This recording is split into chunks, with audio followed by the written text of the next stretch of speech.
दोस्तों, एक तरफ इस्लामाबाद में ईरान और इजराइल अमेरिका के बीच में जो जंग चल रही थी उसके सीज फायर के बाद बातचीत का दौर शुरू हो रहा है।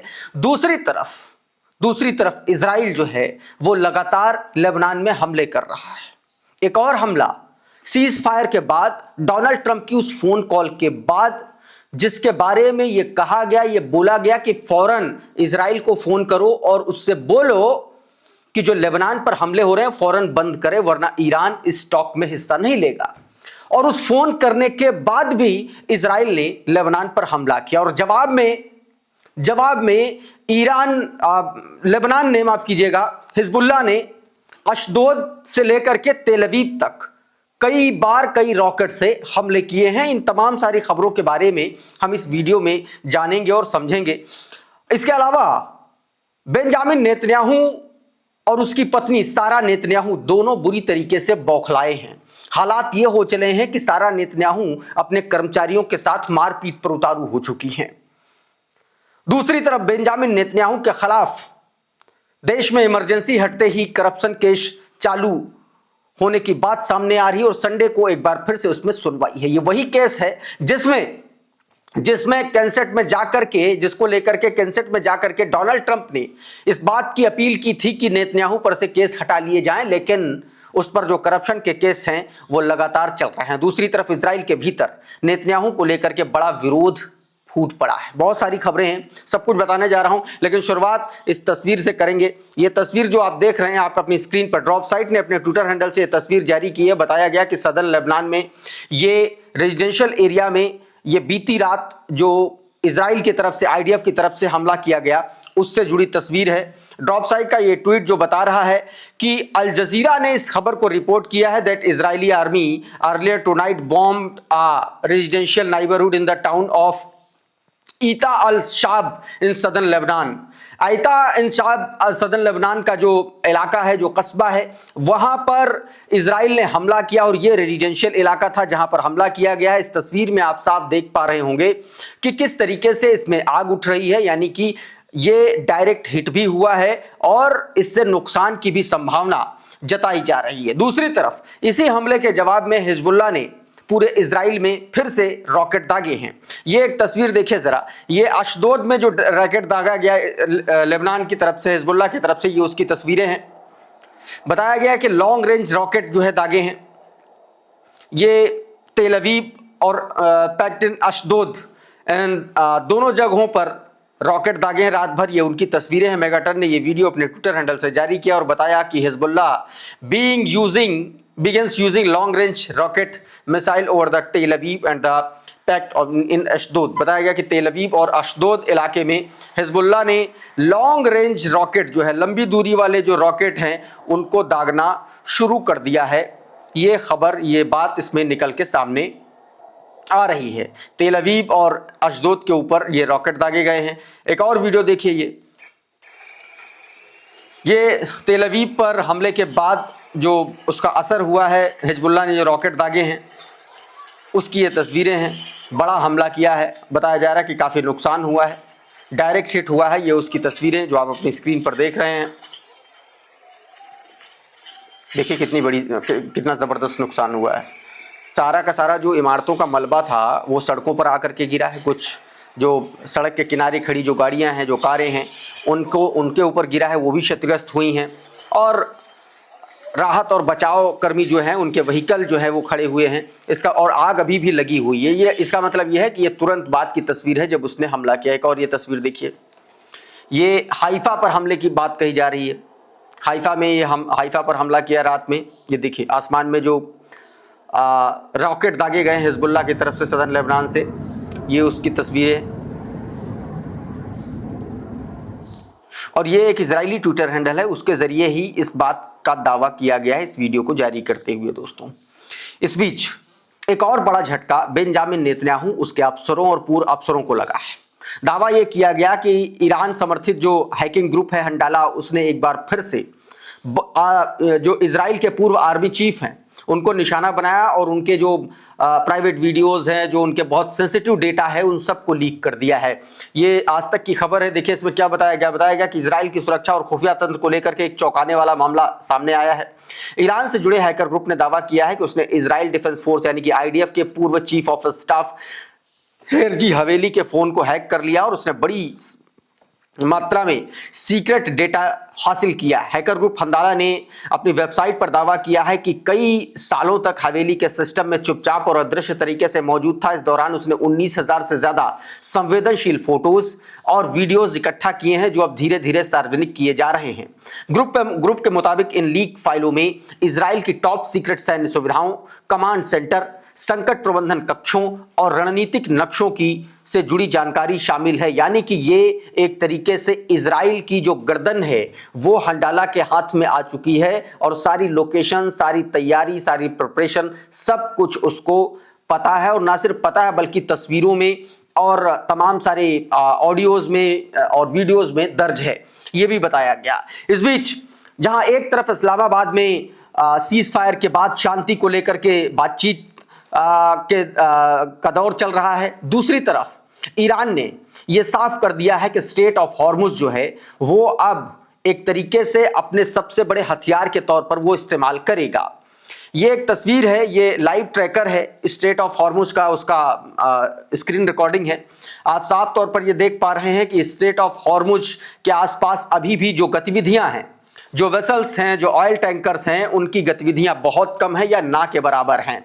दावा यह किया जा रहा है कि जब से सीज फायर हुआ है तब से लेकर के अब तक सिर्फ 6 जहाज ही स्ट्रेट ऑफ हॉर्मुज से गुजरे हैं।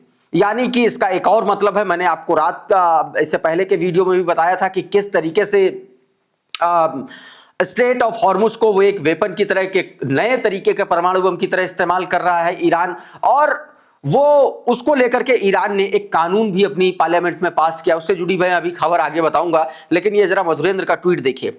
मधुरेंद्र कुमार ने ये ट्वीट किया है और बताया है कि हॉर्मुज में जहाजों की आवाजाही बेहद कम है। डेटा के मुताबिक गुरुवार को सिर्फ 6 जहाज गुजरे, जो सामान्य स्तर से काफी कम थे।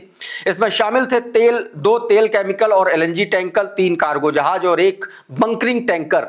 यानी कि तेल के बहुत कम जहाज गुजरे हैं। इससे पहले बुधवार को 5 कार्गो गुजरे थे और युद्ध से पहले रोजाना औसतन 120 प्लस जहाज गुजरते थे, ये इन्होंने बताया है। ऐलान किया था ईरान की तरफ से, ऐलान भी किया गया था कि जब तक जंग बंद करने का माकूल समाधान नहीं हो जाता है तब तक वो मैक्सिमम 15 जहाज पर डे गुजारेगा, लेकिन यहां पर संख्या और कम नजर आ रही है जो दावा किया जा रहा है। इस बीच ईरान की संसद ने स्ट्रेट ऑफ हॉर्मुज से गुजरने वाले जहाजों से शुल्क लेने के लिए, टोल लेने के लिए एक नया कानून बना दिया है। इस खबर को देखिए जरा। इसमें बताया गया कि ईरान की संसद ने एक नया कानून पास किया है जो स्ट्रेट ऑफ हॉर्मुज से गुजरने वाले वेसल्स, ऑयल टैंकर्स, पानी के जहाजों से वसूली करेगा। दावा किया जा रहा है कि संसद ने यह कहा कि यह टोल $20 लाख तक हो सकता है। $20 लाख, यानी कि $2 मिलियन तक हो सकता है। हालांकि इसमें ईरान की तरफ से एक बात और कही जा रही है कि ये जो टोल होगा ये संयुक्त रूप से ओमान और ईरान दोनों आपस में बंटवारा करेंगे, क्योंकि स्ट्रेट ऑफ हॉर्मुज दोनों ही देशों से लगा हुआ है। लेकिन भारत के लिए थोड़ा सा अच्छी बात यह है कि भारत के जो संबंध हैं ईरान और ओमान दोनों से बेहतर हैं।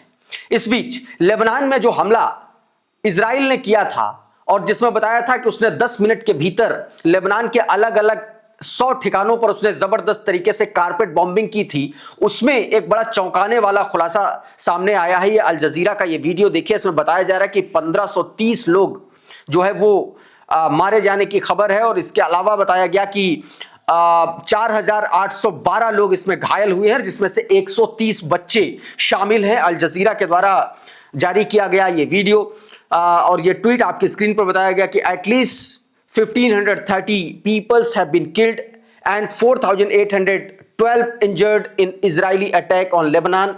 The toll include 130 children, while medical workers and emergency service have also been heavily impacted. ये सीधे सीधे बात कही गई है।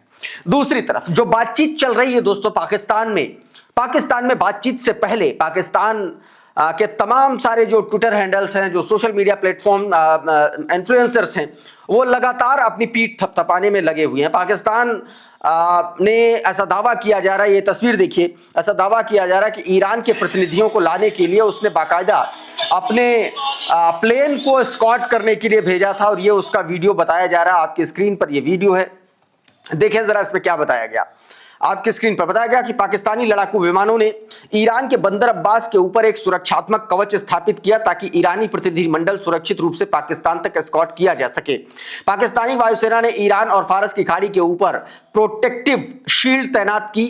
इसमें लड़ाकू विमान और AVWACS शामिल है, जिसका उद्देश्य किसी भी संभावित इजरायली घुसपैठ से ईरानी प्रतिनिधिमंडल की सुरक्षा सुनिश्चित करना बताया जा रहा है। संभावना है कि ईरानी प्रतिनिधिमंडल का नेतृत्व मोहम्मद बागेर गालिबाफ कर रहे हों। यह प्रतिनिधिमंडल बताया जा रहा है कि पाकिस्तान जो है जल्दी पहुंच जाएगा या पहुंच चुका है, ये दावा दोस्तों इसमें किया गया है। इस बीच पाकिस्तान के डिफेंस मिनिस्टर ख्वाजा आसिफ ने इजराइल को लेकर के बेहद तल्ख और तीखा बयान दिया है। ये क्रेडल की रिपोर्ट, क्रेडल का ट्वीट आपकी स्क्रीन पर, जिसमें उन्होंने क्या कहा है कोट करते हुए सुनिए जरा। इसमें बताया गया कि Israel is evil and the crush for humanity. बताया गया कि इजराइल बुराई है और मानवता के लिए अभिशाप है। जब इस्लामाबाद शांति वार्ता चल रही है और उसी दौरान उसने लेबनान में नरसंहार किया, निर्दोष नागरिकों को इजराइल में मारा जा रहा है, पहले गजा फिर ईरान अब लेबनान, खून खराबा बिना रुके जारी है। ख्वाजा ने कहा कि उम्मीद है और दुआ करता हूं जिन्होंने फलस्तीनी जमीन पर यूरोपीय यहूदियों से छुटकारा पाने के लिए इस कैंसर जैसे राज्य का निर्माण किया, वो जहन्नुम में जले। ये सीधे तौर पर एक बड़ा तल्ख टिप्पणी पाकिस्तान की तरफ से की गई है। इस बीच अब्बास अराक्ची की तरफ से भी एक बयान निकल के सामने आया। क्रेडल का ये ट्वीट दिया, मैं आपको उसका हिंदी तर्जुमा बता देता हूं। विदेश मंत्री अब्बास अराक्ची ने कहा कि नेतन्याहू का क्रिमिनल ट्रायल रविवार से शुरू हो रहा है। लेबनान समेत पूरे इलाके में सीज फायर होने पर उन्हें जेल हो सकती है। अगर यूएस नेतन्याहू को डिप्लोमेसी खत्म करने देकर अपनी इकोनॉमी को बर्बाद करना चाहता है तो ये आखिर में उसकी मर्जी होगी। हमें लगता है कि ये बेवकूफी होगी, लेकिन हम इसके लिए तैयार हैं। कहने का मतलब सिर्फ ये है कि अगर जंग चलती रही तो नेतन्याहू जेल से बचा रहेगा, लेकिन अगर जंग खत्म हुई तो नेतन्याहू तत्काल प्रभाव से जेल भेजा जाएगा, क्योंकि पूरा इजराइल इसने लूट खाया है, ऐसा दावा किया जा रहा है। हालात ये हैं कि बेंजामिन नेतन्याहू ही नहीं, बेंजामिन नेतन्याहू की पत्नी सारा नेतन्याहू भी बुरी तरीके से इन दिनों बौखलाई हुई हैं। एक खबर निकल के सामने आई, ये आपकी स्क्रीन पर है, जरा इसको देखिए। ये खबर बहुत ज्यादा इंपॉर्टेंट है। सारा नेतन्याहू को लेकर के चैनल 12 इजराइल का है, उसने एक खबर अपने ट्विटर हैंडल पर प्रकाशित की। उसमें देखिए क्या बताया गया। बताया गया कि प्रधानमंत्री कार्यालय की कैंटीन कर्मचारी ने दावा किया कि सारा नेतन्याहू ने उस पर टमाटर और जैतून फेंके और उसे अपमानित किया। प्रधानमंत्री कार्यालय के एक कैंटीन कर्मचारी ने यरूशलेम क्षेत्रीय श्रम मंत्रालय में राहत की मांग करते हुए याचिका दायर की है। उसके अनुसार उसे गैर कानूनी तरीके से नौकरी से निकाला गया है। उसका आरोप है कि प्रधानमंत्री की पत्नी सारा नेतन्याहू ने उसके साथ दुर्व्यवहार किया।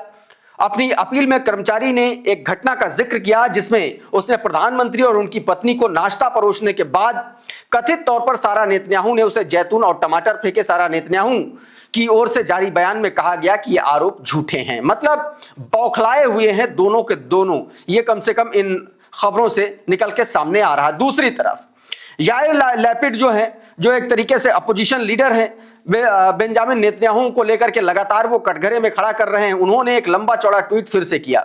आपको याद है कि जिस दिन जंग खत्म हुई थी या जिस दिन सीज फायर हुआ था, उस दिन भी उन्होंने एक ट्वीट किया था, जिसके बाद नेतन्याहू बौखला गया था और उसके बाद लेबनान में उसने एक के बाद तमाम सारे हमले कर दिए थे।